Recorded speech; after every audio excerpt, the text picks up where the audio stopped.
আজকে জামাই ইলিশ মাছ আনতে গিয়েছিল, কিন্তু ইলিশ মাছ পাইনি, তো তাই জ্যান্ত রুই মাছ নিয়ে এসেছে। তো জ্যান্ত রুই মাছটা গেছে আলাদাভাবে রান্না করব। এই দেখো সব মশলাটা বেটে রেখেছি। এই যে পেঁয়াজ বাটা, শুকনো লঙ্কা, রসুন, আদা বেটে নিয়েছি। এটা কালো সর্ষে আর পোস্ত আর একটু সাদা সর্ষে বেটে নিয়েছি। আর এই যে পেঁয়াজ কেটে নিয়েছি, আর এই যে টমেটোর কুচিয়ে নিয়েছি। তো চলো তোমাদেরকে রেসিপিটা শেয়ার করছি।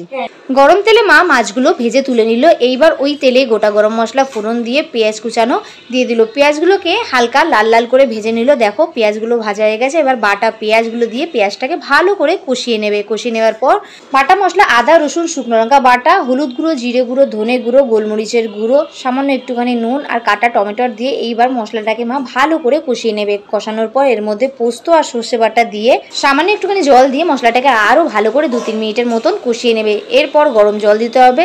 যেহেতু মাছটা শুকনো শুকনো করে করছি, তাই জলের পরিমাণটা কমই দিতে হবে। পরিমাণ মতন নুন দিতে হবে। যখন জলটা ফুটে যাবে, এরপর ভেজে রাখা মাছগুলোকে ঝোলের মধ্যে দিয়ে মিডিয়াম আঁচে এইবার মাছগুলোকে হতে দিতে হবে। ঢাকনাটা লাগিয়ে দিলাম। 5-7 মিনিটের পর গ্যাসটা বন্ধ করে দিতে হবে। হ্যাঁ মা, হয়ে গেছে। তো দেখো সর্ষে পোস্ত দিয়ে রুই মাছের গ্রেভি তৈরি হয়ে গেছে। কালারটা যতটা ভালো এসছে, খেতেও কিন্তু খুব দারুণ লাগে গরম গরম ভাতে, না মা? হ্যাঁ, খুব ভালো লাগে। আমরা প্রায় এরকম ভাবে করে খাই। তো তোমরা একবার ট্রাই করে দেখো, তারপরে জানিও। চলো ভিডিওটা এখানে শেষ করছি। টাটা করে দাও মা। টাটা।